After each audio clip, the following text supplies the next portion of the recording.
दोस्तों, eighty India जोश के साथ आशीष त्रिपाठी आपका फिर स्वागत करता है। अगर आपने अभी तक हमारे चैनल को सब्सक्राइब ना किया हो तो सब्सक्राइब करिए। हम ऐसे ही मौके पे आपको महत्वपूर्ण जानकारियाँ वीडियो लेके आते रहेंगे। बेल आइकन को प्रेस करिए, लाइक करिए, कमेंट करिए और हमारे वीडियो को शेयर करना ना भूलिए। जो भी बच्चे आईएएस पीसीएस की तैयारियाँ कर रहे हैं उनके लिए वो डायरी पेन लेके बैठें, डेट नोट करें, चीज़ें नोट करें, उनके लिए काफ़ी लाभप्रद होगी। एसएससी या रेलवे या क्लर्क या कोई भी परीक्षाएं कर रहे हैं उनके लिए महत्वपूर्ण उपयोगी होगी। अब ये मत देखिए कौन सा चैनल बड़ा कौन सा छोटा। जानकारी के लिए कोई वो नहीं ज़रूरी है कौन से चैनल से क्या हो जाए, कौन सा चैनल आपको लाभ दे दे। हमारा चैनल बिल्कुल फ्री है, किसी प्रकार की कोई फीस नहीं है। हम आपको जानकारी देते रहते हैं। सबसे पहले आते हैं हम लोग, इस समय जो सबसे गर्म मुद्दा चल रहा वो चल रहा है यूक्रेन का। सबसे पहले हम जानना चाहेंगे यूक्रेन है कहाँ, क्या हुआ, कैसे हुआ, इसकी हिस्ट्री क्या है, ज्योग्राफी क्या है, मतलब क्या चल क्या रहा है आखिर। अगर ऐसा है क्या ये यूक्रेन के लिए कि पूरी दुनिया यूक्रेन के लिए पागल है, तो इसलिए हम आपको बताना चाहेंगे यूक्रेन के लिए ये सबसे पहले बड़े है क्या। यूक्रेन पहले यूएसएसआर का पार्ट था। एक्चुअली में ये यूक्रेन की भौगोलिक स्थिति है वो ये है कि 50.24 नॉर्थ से लेके 50.45 नॉर्थ तक की स्थिति में ये आता है। और ईस्ट में अगर देखा जाए तो 30.30 ईस्ट से और 30.50 ईस्ट तक की इसकी भौगोलिक स्थिति है। टेक्नोलॉजी के मामले में ये लगभग रूस के समान है। इसके हथियार, इसकी मिसाइल, इसकी चीज़ें, इसके वो हैं वो लगभग, क्योंकि रूस से पार्ट हुआ अलग हुआ था तो बंटवारे में इसको आर्मी भी मिली थी। इसके पास आज की डेट में करीब 11 लाख आर्मी है, रूस के पास 27 लाख आर्मी है। और जब ये अलग हुआ था रूस का मतलब महत्वपूर्ण पार्ट में से एक था। और जब रूस यूएसएसआर बना था तब भी ये संस्थापक सदस्यों में से एक था और रूस का सबसे उपजाऊ और सबसे महत्वपूर्ण पार्ट में ये एक था। इसमें आज भी सैकड़ों समुदाय के लोग रहते हैं, अलग अलग भाषाओं के अलग अलग समुदाय के लोग रहते हैं, एक साथ रहते हैं।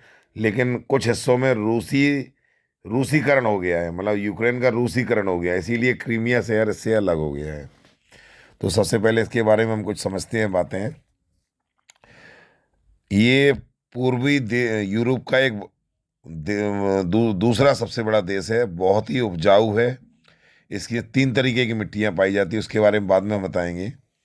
और ये फसल के मामले में बहुत अच्छी स्थिति में है, लगभग इसमें सभी फसलें पैदा हो जाती हैं। दूसरी बात, 1991 तक ये यूएसएसआर का पार्ट था। ईस्ट में इसके रसिया पड़ता है, नॉर्थ में बेलारूस, पोलैंड और स्लोवाकिया है, वेस्ट में हंगरी है और लगभग साउथ वेस्ट में रोमानिया और मोल्दोवा है। साउथ में काला सागर और अजीब सागर है। और इसकी राजधानी जो कीव है, जो इसका सबसे बड़ा शहर भी माना जाता है। इसके इतिहास के बारे में ज़्यादा डीपली तो नहीं जाएंगे क्योंकि हमारे पास टाइम नहीं है, हम बताने से कोई फ़ायदा भी नहीं है, कभी बताएंगे जब आप पूछेंगे। लेकिन फ़िलहाल अब जो समझिए इसके बारे में। आधुनिक इतिहास इसका जो शुरू होता है 9वीं शताब्दी से शुरू होता है। इसका जो 9वीं शताब्दी में नाम है कीवियन रूस के नाम से ये फेमस था। और ये एक बहुत ही ज़्यादा शक्तिशाली राज्य था।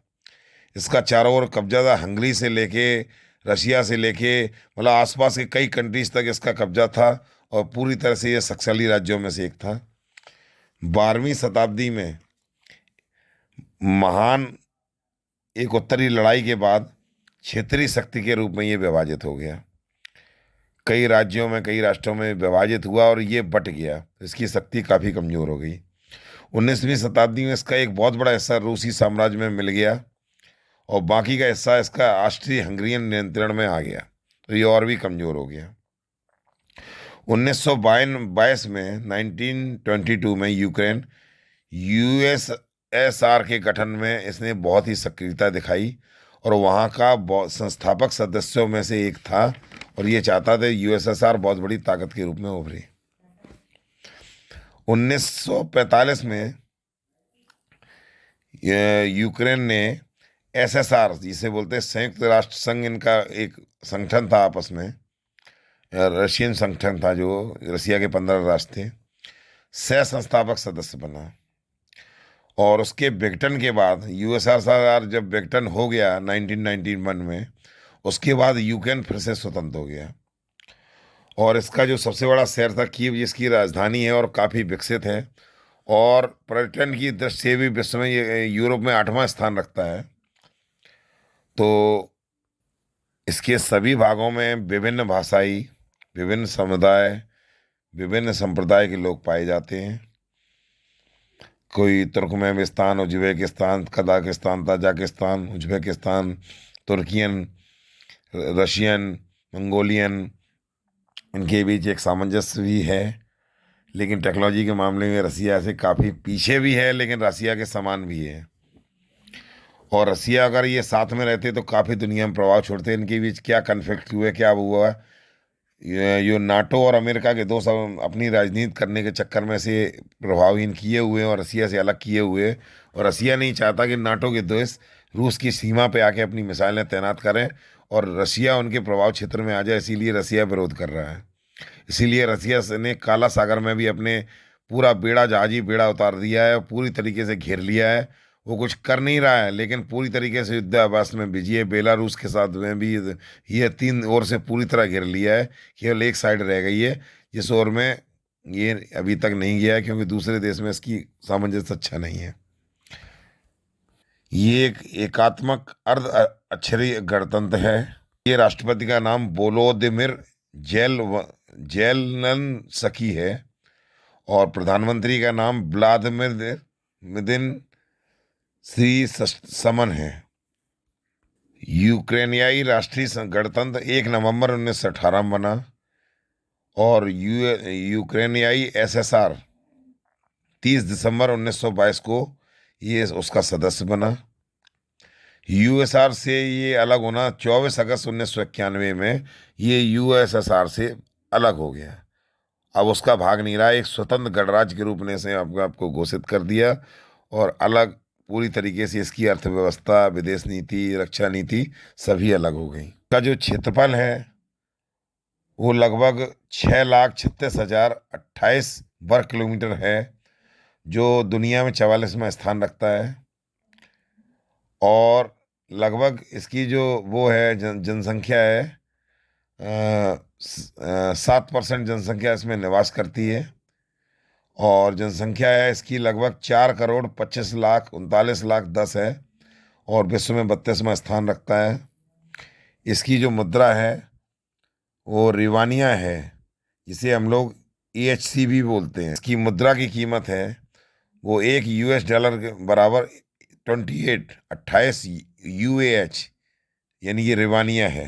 यहाँ पर जो यातायात नियम लागू हैं वो राइट की ओर से हैं और इसकी GDP है वो $87 बिलियन है और जो पर कैपिटा इनकम है वो $2,052 है, जो विश्व में 131वां स्थान रखती है। बात ये है कि ये रूस के लिए एक सामरिक दृष्टि से बहुत ही महत्वपूर्ण राष्ट्र है। अगर यहाँ नाटो की तैनाती हो गई, अमेरिका की तैनाती हो गई, रशिया 32 दांतों में उंगलियों के बीच रहेगा, क्योंकि 30 नाटो देशों की सेनाएं तैनात हो जाएंगी और वो उनके दबाव में रहेगा। वो अपनी पाइपलाइन से लगभग 40% गैस और तेज लाइन की सप्लाई करता है। गैस के मामले में वो दूसरे नंबर पे और तेल के मामले में यूरोप में नंबर 1 पे है। रशिया एक्चुअली में यूरोप और एशिया दोनों का पार्ट है, यूरेशिया बोलते हैं जिसे, उसका पार्ट है। और रसिया अपना प्रभाव नहीं चाहता है, उसकी सबसे बड़ी कमाई का यही साधन है। रसिया के एक्चुअली में अधिकतर जो भाग है वो उसमें बर्फ़ जमी रहती है, समुद्र में भी बस बर्फ़ जमी रहती है। काला सागर कुछ क्षेत्र ऐसे हैं जहाँ पे उसमें बर्फ़ नहीं रहती है और उपजाऊ है। तो रसिया इसीलिए किसी भी मौके पे आके चाइना की मदद भी लेता है, क्योंकि चाइना में हर चीज़ उपलब्ध है और उसके राष्ट्र अलग हो चुके, कुछ राष्ट्र उसे अभी भी साथ दे रहे हैं और उसके साथ में ही खड़े हुए हैं। अगर यूक्रेन की तुलना की जाए रसिया के मामले में, तो आर्मी के मामले में, एयरफोर्स के मामले में, नेवी के मामले में, शिप के मामले में और पनडुब्बी के मामले में और एयरक्राफ्ट कैरियर के मामले में, फाइटर जेट्स के मामले में, ओवरऑल टैंक्स के मामले में, हथियारों के मामले में, गोला बारूद के मामले में ये उससे काफ़ी पीछे है। लेकिन इस समय से अमेरिका दम बना रहा है, सोच रहा है कि रसिया की जो गैस पाइपलाइन ली हुई है उसके संबंध में वो चाहता है कि उस पर कैसे भी कब्जा हो और वो गैस पाइपलाइन हट जाए। अगर वो गैस पाइपलाइन हट गई तो सभी देश अमेरिका से वो गैस मंगवाएंगे, वो 40% महंगी होगी, अमेरिका को इससे काफ़ी फायदा होगा। तो जर्मनी नहीं चाहता, जर्मनी अभी भी, जर्मनी, इंग्लैंड और कई कंट्रीज ऐसे हैं जो अभी भी रसिया से बातचीत जारी रखे हुए हैं और प्रयास कर रहे हैं कि ऐसा कोई हमला ना हो जिससे विश्व युद्ध में तब्दील हो। हाँ, अगर ये विश्व युद्ध हो गया तो विश्व में सभी चीज़ों की महंगाई बढ़ेगी और विश्व का मान भूभाग बर्बाद हो जाएगा, पूरा विश्व बर्बाद हो जाएगा। क्योंकि ये लड़ाई हल्की फुल्की लड़ाई नहीं है, बहुत ही बड़ी लड़ाई है और भारत के ऊपर भी बड़ा प्रभाव पड़ेगा। क्योंकि भारत ने अभी यूक्रेन से एक रक्षा समझौता किया था, जिस रक्षा समझौते के तहत भारत अंतरिक्ष कार्यक्रमों के लिए और रशियन जितने भी टेक्नोलॉजी है उनके लिए ये सामान लेता था रसिया से। तो यूक्रेन ने से काफ़ी कम गुने में इंडिया के साथ समझौता किया था और इंडिया में फैक्ट्री लगाने के लिए उन्होंने वो किया था समझौता। अब रोजगार भी इंडिया को देता है, निवेश भी करता है।